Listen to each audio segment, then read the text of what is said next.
ഇത് radio Janvani 90.8 megahertz മലയാളത്തിന്റെ മധുരതരംഗം.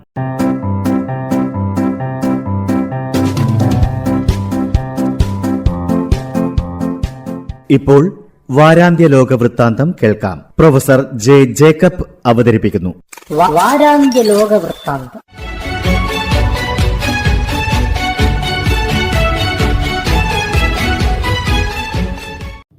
എല്ലാ മാന്യ ശ്രോതാക്കൾക്കും ലോകവൃത്താന്തത്തിലേക്ക് സ്വാഗതം.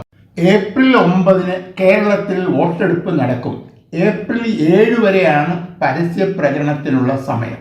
ഒരു സ്ഥാനാർത്ഥിക്ക് പരമാവധി 40 ലക്ഷം രൂപ വരെ തിരഞ്ഞെടുപ്പിനായി ചെലവാക്കാൻ തിരഞ്ഞെടുപ്പ് കമ്മീഷൻ അനുവദിച്ചിട്ടുണ്ട്. ഇതാണ് കണക്കിൽ കാണിക്കുന്ന തുകയെങ്കിലും പ്രധാനപ്പെട്ട സ്ഥാനാർത്ഥികൾ ചെലവാക്കുന്നത് ഇതിലും ഉയർന്ന തുകയായിരിക്കും.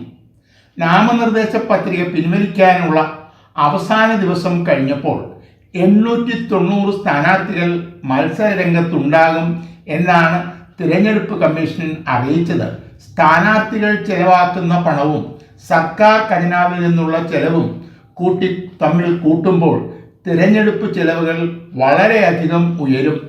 പ്രചാരണത്തിന് വേണ്ടിയാണ് ഈ പണത്തിൻ്റെ സിംഹഭാഗവും ചിലവഴിക്കുന്നത്. ജാതി, മതം, വ്യക്തിഹത്യ തുടങ്ങി തികച്ചും അനഭിലഷണീയമായ കാര്യങ്ങളാണ് പ്രചരണങ്ങളിൽ നിറഞ്ഞു നിൽക്കുന്നത്.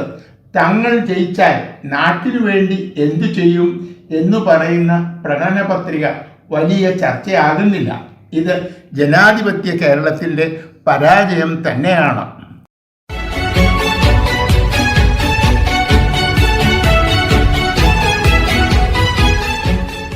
അമേരിക്ക ഇറാനെതിരെ നടത്തുന്ന യുദ്ധം അവസാനിപ്പിക്കുന്നതിനുള്ള ചർച്ചകൾ പുരോഗമിക്കുന്നതായി ട്രംപ് അവകാശപ്പെടുന്നു. എന്നാൽ കരയുദ്ധത്തിൻ്റെ സൂചന നൽകി അമേരിക്കൻ പട്ടാളക്കാരെ പശ്ചിമേഷ്യയിൽ എത്തിച്ചു എന്നാണ് റിപ്പോർട്ട്. വിയറ്റ്നാം, ഇറാഖ്, അഫ്ഗാനിസ്ഥാൻ തുടങ്ങിയ രാജ്യങ്ങളിൽ അമേരിക്ക നടത്തിയ കരയുദ്ധങ്ങൾ വലിയ പരാജയമായിരുന്നു. ആയിരക്കണക്കിന് അമേരിക്കൻ സൈനികർ കൊല്ലപ്പെട്ടു. ഒടുവിൽ ഒന്നും നേടാതെ അമേരിക്കയ്ക്ക് പിന്മാറേണ്ടിയും വന്നു. അന്ന് എതിർചേരിയിൽ റഷ്യ ഉണ്ടായിരുന്നു. നേരിട്ട് എതിർത്തില്ലെങ്കിലും ഈ യുദ്ധങ്ങളിൽ റഷ്യൻ ആയുധങ്ങൾ വ്യാപകമായി ഉപയോഗിക്കപ്പെട്ടു. ഇപ്പോഴും ചൈനയുടെയും റഷ്യയുടെയും പിന്തുണ ഇറാനാണ്. എന്നാൽ പരസ്യമായി നിഷ്പക്ഷത പാലിക്കുന്നു. ഞങ്ങൾ അമേരിക്കൻ സൈനികരെ കാത്തിരിക്കുന്നു എന്നാണ് ഇറാൻ പ്രതികരിച്ചത്. കരയുദ്ധത്തിലൂടെ ഇറാനെ പരാജയപ്പെടുത്താൻ അമേരിക്കയ്ക്ക് കഴിയില്ല എന്നാണ് പല വിദഗ്ധന്മാരും ചൂണ്ടിക്കാണിക്കുന്നത്. അമേരിക്കയിൽ പോലും ട്രംപിൻ്റെ നയങ്ങൾക്കെതിരെ ഒട്ടുമിക്ക സംസ്ഥാനങ്ങളിലും വലിയ പ്രതിഷേധ റാലികൾ നടന്നു.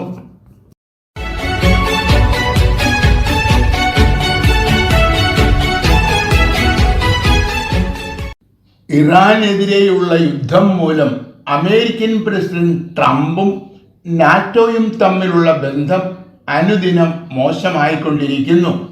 നാറ്റോ ഉടമ്പടിയിലെ ഒരു വ്യവസ്ഥ അനുസരിച്ച് ഏതെങ്കിലും ഒരു അംഗരാജ്യത്തിനെതിരെ വിദേശാക്രമണം ഉണ്ടായാൽ അത് നാറ്റോയ്ക്കെതിരെയുള്ള ആക്രമണമായി കാണണം. എന്നാൽ ട്രംപ് ഇപ്പോൾ നടത്തുന്ന യുദ്ധത്തെ ഈ പട്ടികയിൽ ഉൾപ്പെടുത്താൻ നാറ്റോ തയ്യാറാകുന്നില്ല. ഇവിടെ ആക്രമണം ആരംഭിച്ചത് അമേരിക്കയാണ്. തങ്ങളുമായി ഒരു കൂടിയാലോചനയും കൂടാതെയാണ് യുദ്ധം ആരംഭിച്ചത്. ഈ യുദ്ധത്തിന് ഒരു ന്യായീകരണവുമില്ല എന്ന നിലപാടാണ് നാറ്റോ സ്വീകരിക്കുന്നത്. കഴിഞ്ഞ ആഴ്ചയിൽ ഇറ്റലി, സ്പെയിൻ തുടങ്ങിയ രാജ്യങ്ങൾ തങ്ങളുടെ എതിർപ്പ് പരസ്യമായി പ്രകടിപ്പിച്ചു. അമേരിക്കയുമായി പിണങ്ങാതിരിക്കാനാണ് ചില സഹായങ്ങൾ ഫ്രാൻസും ഇംഗ്ലണ്ടും പ്രഖ്യാപിച്ചത്. ഭാവിയിൽ അമേരിക്കയിൽ നിന്നുള്ള സഹായം നാറ്റോ പ്രതീക്ഷിക്കേണ്ട എന്നാണ് ട്രംപിൻ്റെ ഭീഷണി. ഹോർമൂസ് കടലിടുക്ക് തുറക്കാൻ ആവശ്യക്കാർ സ്വന്തം നിലയിൽ ശ്രമിക്കണം എന്ന ഭീഷണിയുമുണ്ട്.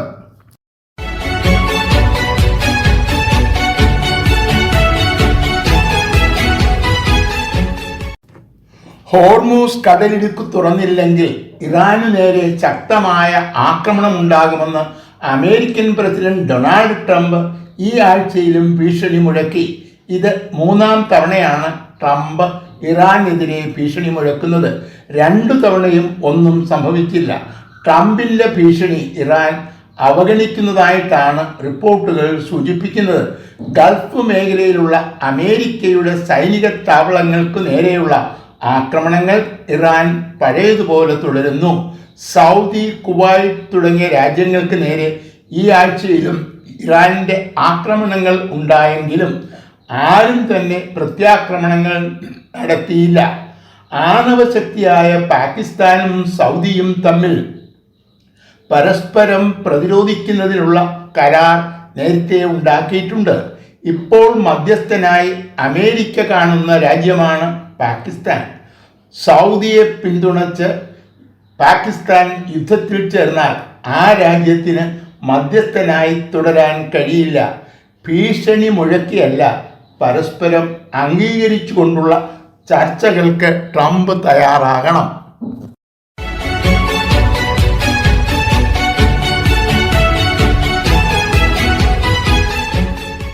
ബുദ്ധമതം, ജൈനമതം, സിഖ് മതം തുടങ്ങിയവ ഒഴികെയുള്ള മതങ്ങളിലേക്ക് പരിവർത്തനം ചെയ്യുന്ന പട്ടികജാതിക്കാർക്ക് അവർ അനുഭവിച്ചുകൊണ്ടിരിക്കുന്ന ആനുകൂല്യങ്ങൾ നഷ്ടപ്പെടുമെന്ന് സുപ്രീം കോടതി ഒരിക്കൽ കൂടി വ്യക്തമാക്കി.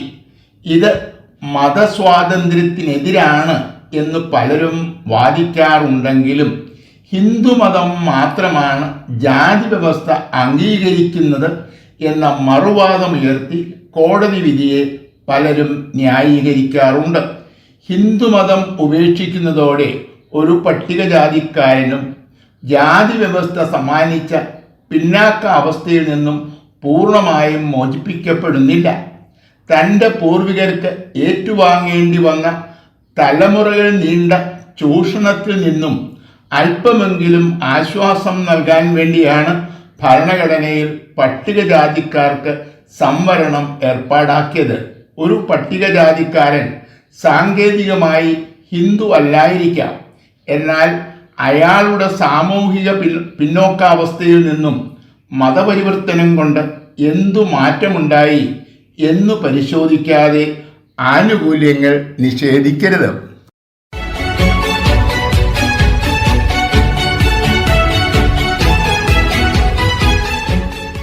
FCRA അഥവാ വിദേശ സംഭാവന നിയന്ത്രണ നിയമം ഭേദഗതി ചെയ്യാനുള്ള ബില്ല് പാർലമെന്റിൽ അവതരിപ്പിച്ചു. വിദേശത്തു നിന്നുമുള്ള സംഭാവനകൾ ദേശവിരുദ്ധ പ്രവർത്തനങ്ങൾക്കായി ഉപയോഗിക്കുന്നു എന്നാണ് ആരോപണം. ദേശവിരുദ്ധ പ്രവർത്തനങ്ങൾ അനുവദിക്കാൻ ഒരു ഭരണകൂടത്തിനും കഴിയില്ല. ഇതിനകം തന്നെ വിദേശത്തു നിന്നും പണം സ്വീകരിക്കാനുള്ള ആയിരക്കണക്കിന് സന്നദ്ധ സംഘടനകളുടെ ലൈസൻസ് പുതുക്കാതിരിക്കുകയോ റദ്ദാക്കുകയോ ചെയ്തിട്ടുണ്ട്. വിദേശ സംഭാവനകൾ അനധികൃതമാണെന്നു കണ്ടെത്തിയാൽ ഇതുവഴി ഉണ്ടാക്കിയ മുഴുവൻ സ്വത്തുക്കളും മുൻകാല പ്രാബല്യത്തോടെ പിടിച്ചെടുക്കാൻ സർക്കാരിന് അധികാരം നൽകുന്നതാണ് ഇപ്പോഴത്തെ ബില്ല്. നമ്മുടെ നാട്ടിലെ സ്കൂളുകൾ, ആശുപത്രികൾ തുടങ്ങി നിരവധി സ്ഥാപനങ്ങൾക്ക് നല്ലവരായ വ്യക്തികളോ പ്രസ്ഥാനങ്ങളോ നൽകിയ സംഭാവനകൾ മറക്കുന്നത് നന്ദികേടാണ്. സേവനത്തിൻ്റെ മറവിൽ ദേശവിരുദ്ധ പ്രവർത്തനങ്ങൾ നടത്തുന്നവരുണ്ടാകാം. ഇതിൻ്റെ പേരിൽ സമൂഹത്തിന് സേവനം ചെയ്യുന്ന സംഘടനകളെ ശിക്ഷിക്കരുത്.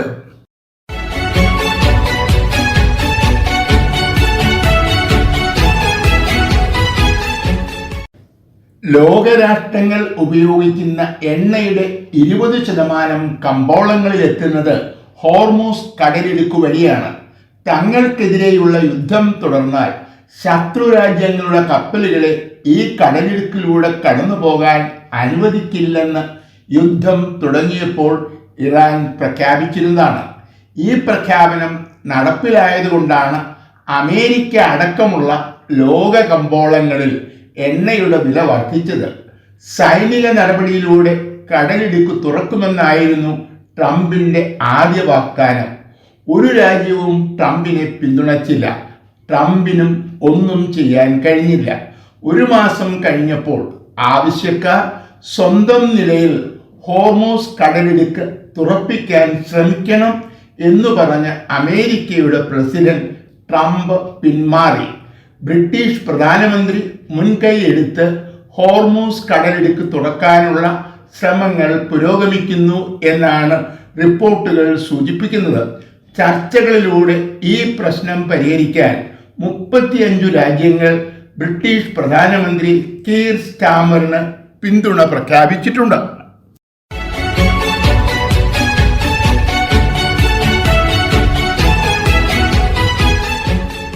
അമേരിക്കയും ഇസ്രായേലും ചേർന്ന് ഇറാനെതിരെ നടത്തുന്ന യുദ്ധം അവസാനിപ്പിക്കുന്നതിനുള്ള ചർച്ചകൾ പുരോഗമിക്കുന്നു എന്നാണ് റിപ്പോർട്ടുകൾ സൂചിപ്പിക്കുന്നത്.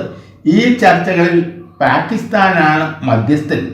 എന്തുകൊണ്ട് ഇന്ത്യക്ക് ഈ മധ്യസ്ഥത പദവി ലഭിച്ചില്ല എന്നാണ് പലരും ചോദിക്കുന്നത്.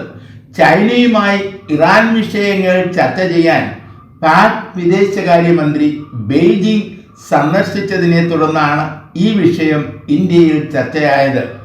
ഒരു ചർച്ചയും നടന്നതായി ഇറാൻ ഇതുവരെ അംഗീകരിച്ചിട്ടില്ല. കേവലം ഒരു പോസ്റ്റ്മാന്റെ സ്ഥാനമാണ് പാകിസ്ഥാന് ലഭിച്ചിരിക്കുന്നത്. മുസ്ലിം രാജ്യങ്ങളിൽ ഇറാനുമായി ബന്ധമുള്ളത് പാകിസ്ഥാന് മാത്രമാണ്.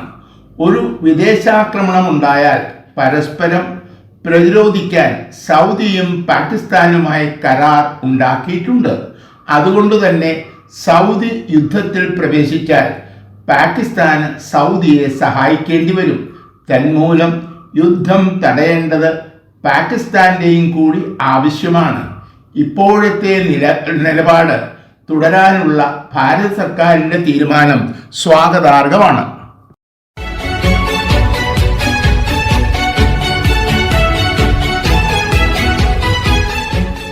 ഹോർമൂസ് കടലിടുക്ക് തുറക്കുന്ന വിഷയം ചർച്ച ചെയ്യാൻ സുരക്ഷാ സമിതി ഒരുങ്ങുന്നു. ഹോർമൂസ് കടലിടുക്കിലെ പ്രതിബന്ധം നീക്കാൻ നാവികസേനയെ അയക്കണം എന്ന ആവശ്യമാണ് ചർച്ചയ്ക്കെടുക്കുന്നത്. ബഹ്റിൻ്റേതാണ് ഈ നിർദ്ദേശം. റഷ്യയുടെയും ചൈനയുടെയും എതിർപ്പ് ഒഴിവാക്കാനായി സൗദി ശ്രമിക്കുന്നതായി റിപ്പോർട്ടുകളുണ്ട്. വീറ്റോ പ്രയോഗിക്കാൻ അധികാരമുള്ള രാജ്യങ്ങളാണ് ഇവ രണ്ടും. ഇറാനുമായി നല്ല ബന്ധം പുലർത്തുന്ന രാജ്യങ്ങളാണ് റഷ്യയും ചൈനയും. ഹോർമൂസ് കടലിടുക്കിലേക്ക് നാവികസേനയെ അയക്കുന്നത് ഇറാനെതിരെ യുദ്ധം പ്രഖ്യാപിക്കുന്നതിന് തുല്യമാണ്. നിർദ്ദേശം ബഹ്റിൻ്റേതാണെങ്കിലും ഇതാദ്യമായി മുമ്പോട്ട് വച്ചത് അമേരിക്കയാണ്. മറ്റു രാജ്യങ്ങൾ പിന്തുണയ്ക്കാതിരുന്നത് കൊണ്ടാണ് ട്രംപ് ഈ നിർദ്ദേശവുമായി മുമ്പോട്ട് പോകാതിരുന്നത്. ഹോർമൂസ് കടലിടുക്കിനുമേൽ ഇറാനുള്ള അധികാരം അംഗീകരിച്ചുകൊണ്ടല്ലാതെ ഈ പ്രശ്നം പരിഹരിക്കാൻ കഴിയുമെന്ന് തോന്നുന്നില്ല. ആ വഴിക്കുള്ള ചർച്ചകൾക്കാണ് ഐക്യരാഷ്ട്രസഭ മുൻകൈയെടുക്കേണ്ടത്.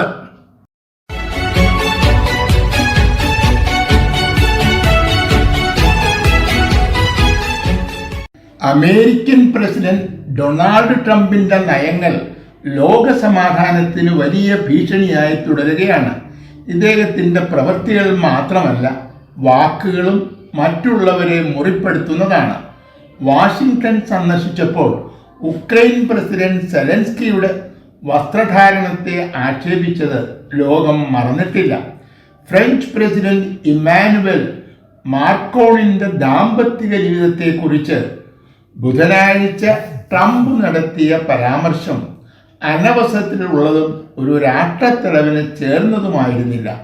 മാക്രോണിനെ കുറിച്ചുള്ള പത്രക്കാരുടെ ചോദ്യത്തിന് അയാളുടെ താടിയെല്ലിൻ്റെ ചികിത്സ കഴിഞ്ഞിട്ടില്ല എന്നാണ് ട്രംപ് പ്രതികരിച്ചത്. ഭാര്യയുടെ തല്ലുകൊണ്ട് മാക്രോണിൻ്റെ താടിയെല്ലിന് പരിക്കു പറ്റിയതായി നേരത്തെ മാധ്യമങ്ങൾ റിപ്പോർട്ട് ചെയ്തിരുന്നു. ഇക്കാര്യമാണ് പ്രസിഡന്റ് ട്രംപ് സൂചിപ്പിച്ചത്. ഇറാനെതിരെയുള്ള യുദ്ധത്തിൽ അമേരിക്കയെ സഹായിക്കാൻ ഫ്രാൻസ് തയ്യാറായില്ല. ഈ വിരോധം തീർക്കാനാണ് ട്രംപ് മാക്രോണിനെ അധിക്ഷേപിച്ചത്. ഒട്ടും ശരിയായില്ല എന്നു മാത്രമായിരുന്നു ഫ്രഞ്ച് പ്രസിഡന്റ് ഇമ്മാനുവലിന്റെ പ്രതികരണം. വാരാന്ത്യ ലോക വൃത്താന്തം.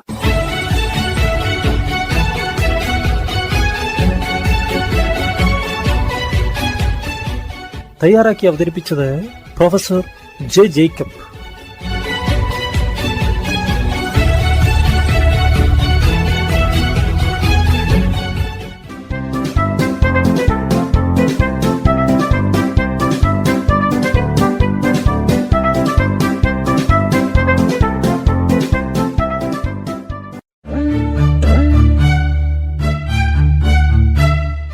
നിങ്ങൾ കേട്ടുകൊണ്ടിരിക്കുന്നത് ജൻവാണി 90.8 കമ്മ്യൂണിറ്റി FM. അറിയേണ്ടതും കേൾക്കേണ്ടതും മാത്രം.